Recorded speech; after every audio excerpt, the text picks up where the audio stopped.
It's HTV Today, Houston Television's showcase of city government. Let's go.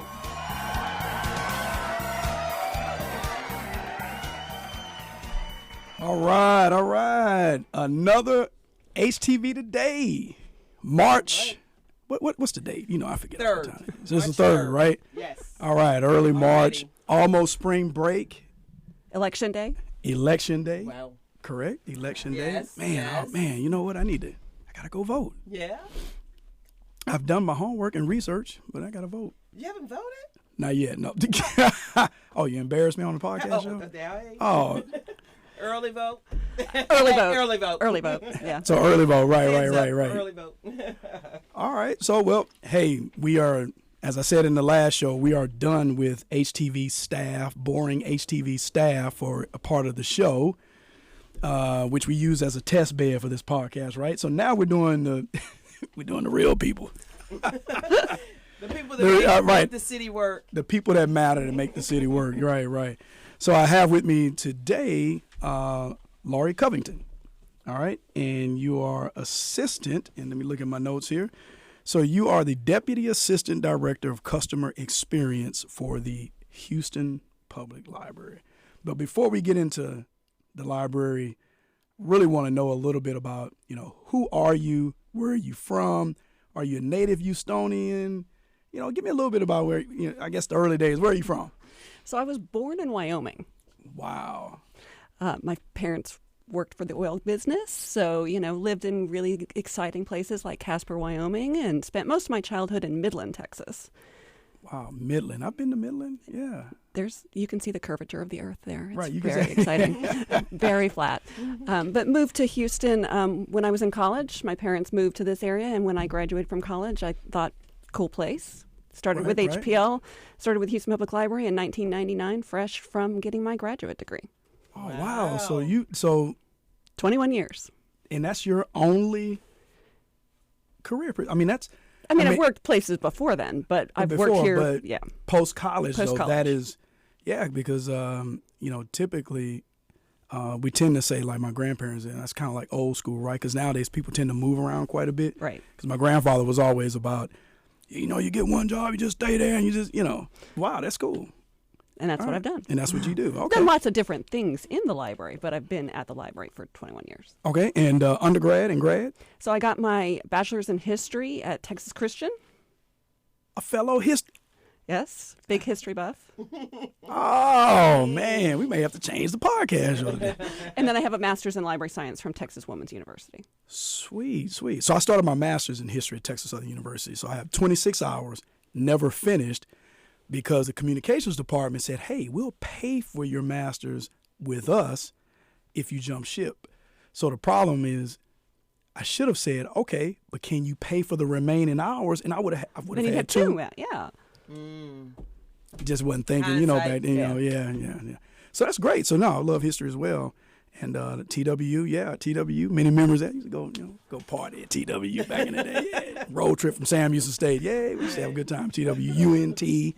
Right, cool. So what is it about the library books that led you to the master's in it and then, now working in it? So I love the research in history. I didn't like writing the papers, and I didn't want to teach. So I figured I could be a librarian where I could help people find stuff, and then I didn't have to write the papers. So I went into reference librarianship, and that's what I started as when I started with the city. I worked at the reference desk, and I helped customers find what they were looking for. So you mean to tell me you don't like quantitative and qualitative studies with t-tests? No. You don't like that? You like... I liked doing the research. I had great bibliographies. Right. Professors were super impressed. When I was at Texas Christian University, I worked in the government documents library. And so I had fabulous resources. They would be so impressed that I was using these obscure government documents. Right. So explain to us I think most people, when they hear you help them find books, research, okay, it sounds simple, but I guess in layman's terms, what exactly do you do? Because there's actually more to that when you say you help people find books. So you have to do a reference interview. It's what it's called. It's basically sort of like what we're doing here. We're having a little interview, and you ask questions about what it is that they're truly looking for. Sometimes they're looking for something really simple, and it's a book, and you can go find it on the shelf and give it to them. But sometimes they don't really know what they're looking for. Sometimes they want to know, I love Harry Potter, and I want to know what's a good book similar to Harry Potter. Right. Sometimes they have a really intricate history fair or science fair problem that you are trying to have to, figure out what they're looking for. And you have to know enough about what the resources are that are out there, both electronically and in print, so that you can find them what they're looking for. And the Dewey Decimal System, is it, and I'm just speaking for many of us who may have made the transition to the, of course, the internet and digital technology. Is that still a relevant system for finding books? Is that still in place? Yeah, we still use the Dewey Decimal System. It's just the way that the books are arranged on the shelf. It doesn't have anything to do necessarily with how you do research. It's just how we help to find books. Find it. Okay. So, if you're looking for history, it's in the 900s. If you're looking for arts and crafts, it's in the 700s. If you're looking for social sciences, it's in the 300s. See, I probably remember that while I was in school, but I forgot that. I didn't. Wow. So the 900s of history. You mentioned cooking books are 600s. 600s. But crafts and things like that are Crafts, 700s. Social sciences are 300s. Religion is 200s. And it's been, 10 years since I've done frontline service. Right. But it's still in my brain. Still right. So, since I'm a comic book lover, where are my comic books? It depends. A lot of times we're going to have a graphic novel section, especially, if you're looking for superheroes, they're going to be in the teen area in the superhero section and in the graphic novel section, but also the 741s. Wait, Terry's laughing at me. Really? That's serious. Yeah, that's serious stuff. That's true. And that's more than just superheroes. Graphic novels are more than just superheroes. Okay. I collect graphic. I know, right? Tell me, this grown man, he's playing with comic books. But I actually do collect graphic novels now, so I sold my comic book collection. So after a while, you just can't sustain them, right? The money you spend to keep them around, might as well let other people read them, right? So that's cool. So talk about the library, and I guess your title mentions customer service, and so you mentioned helping people, but so now there are other elements to customer service. So now, what exactly does that mean in terms of, for our viewers and other city employees? What is that? So customer experience is really kind of just the division that I work for. So it is all of the frontline libraries. So it's our 37 neighborhood libraries, the central library, and our 3 history and research centers. So it's all of the people who are serving people out in the public. Okay. And, customer service for us is helping people find whatever it is that they're looking for, whether it's, hey, what's this thing about the census? I want to know what I'm supposed to do with the census, to I need to find a job, to I'm trying to pursue citizenship. So we do kind of a little bit of everything, and we try to meet the customer with what their need is. Gotcha. And I know there's also another aspect of libraries, talk about some of the other, I guess, really quickly, some of the other things you offer, because I know there's a homeless component, of course, youth. What are some of the things, though, that we may not think things that are associated with the library? So, we do lots of programs for kids. So, you've got a kindergarten kid, bring them to the library. We'll teach them story time. We'll do counting. We'll sing. We do crafts. We do everything you want to do for little tiny kids. For school-age kids, we have after-school programming so that they are, when they're in that out-of-school time, it gives them something meaningful to do, some social connection with people that maybe they don't necessarily see all day. For adults, we have book clubs, and we have computer classes. We have knitting classes and crafting classes, citizenship, ESL classes. We kind of do a little bit of everything as best as we can, and we, if somebody wants to do something, we tell us, and we'll see if we can come up with a way to do it. And is everything tied to a book? Because in my head, I'm thinking everything's tied to books. Not necessarily. Right. Okay. So, we do a lot of programs, especially after school, that are completely like digital programs.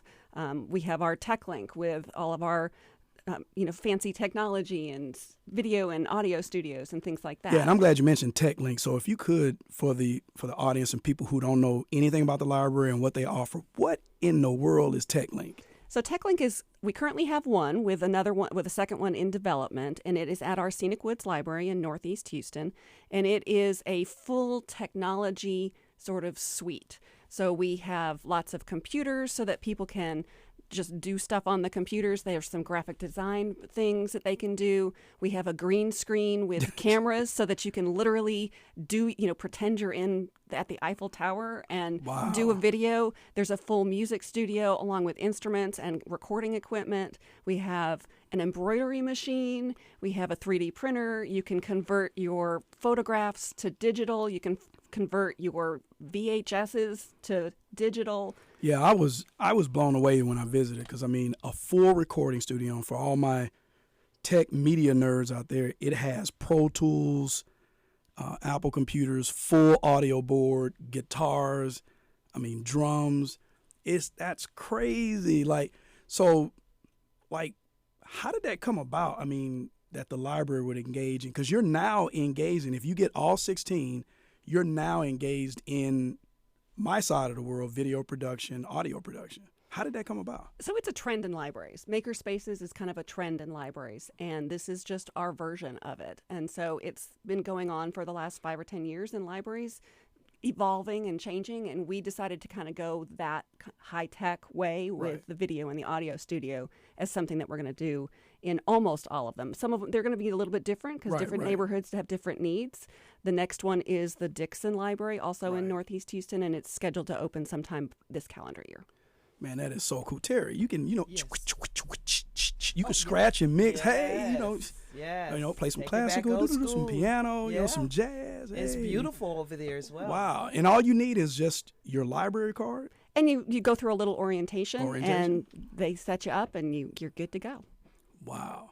So, Ms. Covington, talk about briefly here your personal vision and goal for the library. So I see the library as sort of this amazing part of the community. We actually have a program that's called the Living Room at Your Library. And it's sort of, that library is that place that anybody can go. You don't have to buy anything. You don't have to even have a purpose in being there so long as you follow our rules. So it is the community's library, the community's living room. They can come, literally you can sit in a chair. You can't sleep, but you can sit in a chair, read a magazine, read a newspaper, stare off into space. So long as you're there and you're following the rules, we're good with you. And it's a place for that human connection. Not everybody has that strong family. And the library, for some people, is that human connection. It's that conversation that they're going to have with somebody when they get the newspaper. It's that conversation that they're going to have with somebody as they get on a computer or they ask for help. So that's what I see as the library is kind of the backbone of the community, and it's that place where anybody is welcome. That's cool. I like how she stated that. You like that? Yeah, that's good. That's good stuff. Sounds Okay, great. now all the serious stuff out of the way. So now you just mentioned sleeping. So let me hear some funny story. I know you guys find people sleep, slobbering all on the books, on the hallway. I know you have a funny story about. Oh, I don't know that I have a funny story. we Somebody spend the night in the library. We every once in a while somebody get locked in the bathroom. You just never know. For the most part, we've got really good customers, and we all know people fall asleep. We've been sitting reading a book and we've fallen asleep in our lives too, but we wake them up and people are good. So no, I don't really have any good funny stories. Sorry. Man. Nothing from out in the field. When you go out and visit other libraries, No, not that I can think of. No, oh man. Well, you guys have some great exhibits. We do. We have true. exhibit Really spaces. great exhibits. Our history research centers are really good with exhibits, but we also have the gallery space over in the Central Library. Hey, you have the Astro World exhibit. We do. We have the Astro World exhibit. Which is cool. I really like the that layout, and we need another one. We need another Astro World. Another Astro World, Right. definitely. How about a giant tech link with rides? That sounds good. Yeah, right across from NRG, just that space where Astro World used to be. Just put a tech link world. Sounds good. It sounds good. That really sounds You gonna pay good. for it? Hey, that's the mayor and all the rappers, Travis Scott and all those guys. They'll all come over. I'll buy tickets. I'll support. I'll go. I'll go throughout the year except when it's cold. So last thing, we have maybe a few more seconds. Anything else that you want to mention about the library that the rest of us really don't know about? Well, just that, if you dream it, we can see if we can come up with a way to do it. We have lots of really creative staff members who are happy to try and come up with a fun and exciting thing to do. Cool. All right, Terry. So that's another one. Another HTV done. I want to thank you, Ms. Covington. Thank you for coming out and representing the HPL, Houston Public Library. Thank you. TechLink and everything that you all offer. So really good stuff. Thank you for coming out. So for Terry Carter, engineer, executive producer Mariana Oyenguren, myself, Ted Irvin, and our mayor, Mayor Sylvester Turner, and all other city employees, is HTV Today. We are out. Go on, hit the music, Terry. Go on, scratch it up. Hey. DJ T. Houston Television's showcase of city government. Let's go.